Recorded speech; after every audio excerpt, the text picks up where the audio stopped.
It's Conor Svensson here, founder and CEO of Web3 Labs, and this is your Week in DeFi on Monday the 13th of December 2021. Key events this week include Enso Finance launching a vampire attack, Coinbase announcing a DeFi yield product, SiennaSwap continuing to push privacy-focused DeFi. The assets locked in DeFi finished the week up just over 1% at $193 billion. So Enso Finance, they've announced that they're going to be launching what's called a vampire attack that could potentially drain funds from a number of leading DeFi protocols.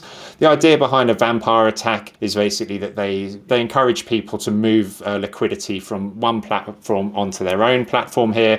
And so what they've said here is that they're targeting a number of different platforms, including Set and Index Co-op, who are very widely known within the space, who enable people to create sort of index-based products. And so what they've basically come along and said is that they want to make it really easy for people to move off these other leading DeFi protocols and come onto their own platform. And they're saying that they provide all of this functionality. They'll make the migration process seamless, and people will get reimbursed for their gas fees and so on. So, on the surface, it sounds quite ambitious to be able to kind of come away and just come along and be able to encourage people to move liquidity off these other leading platforms. But this space is changing very rapidly, and you just never know which way it's going to head there. The DeFi liquidity protocol, KyberDMM, they've now rebranded to KyberSwap. They've launched a whole load of new features, including a new aggregation algorithm to find better quotes across a number of different chains, in addition to their own liquidity pool. So this is when people actually want to swap assets via a decentralized exchange. They can aggregate this across the information across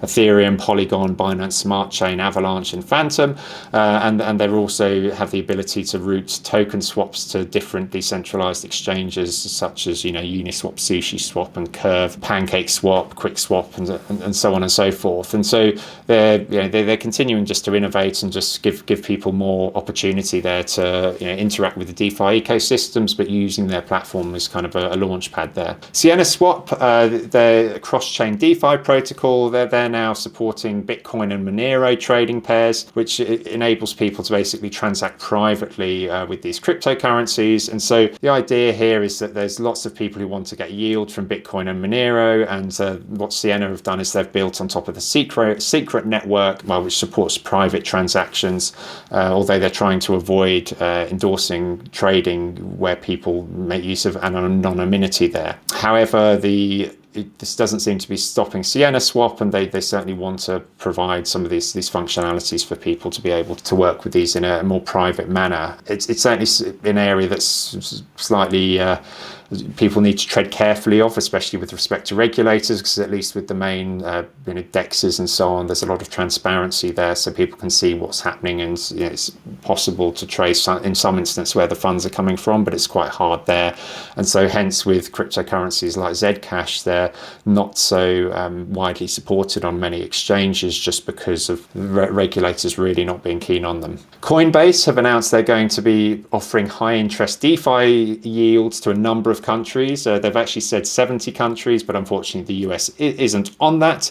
But what they're going to do is provide good DeFi lending yields on people holding DAI, the algorithmically backed stablecoin. And so we spoke previously about the Coinbase Earn product that was pulled due to noises being made by the SEC in the US.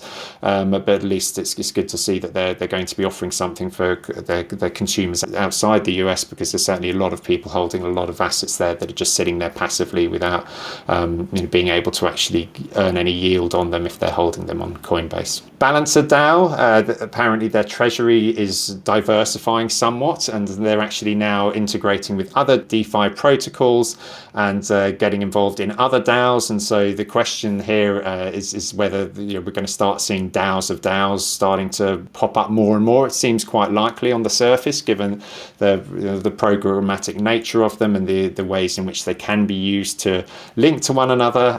But it's going to be a space that potentially explodes over the coming months and years. That's all we have for our Week in DeFi update. If you're interested in the other key events happening across enterprise blockchain protocols, crypto, or NFTs, do check out our other Week in Blockchain episodes too. Thanks, and I'll see you next week. Hi, it's Conor Svensson here again. I hope you enjoyed this episode. I'm really excited to share with you that I've written a book, The Blockchain Innovator's Handbook, a leader's guide to understanding, adopting and succeeding with this disruptive technology. I've been wanting to share my learnings about blockchain and Web3 for a number of years with a wider audience, and I'm really excited that I can do this now. This book covers everything from the fundamentals of the technology through to opportunity identification and implementation for your business to ensure that you can be one of the big beneficiaries of the wider transition to Web3 that's taking place now. The book is available in physical as well as digital form. For more information, head to web3labs.com/innovators.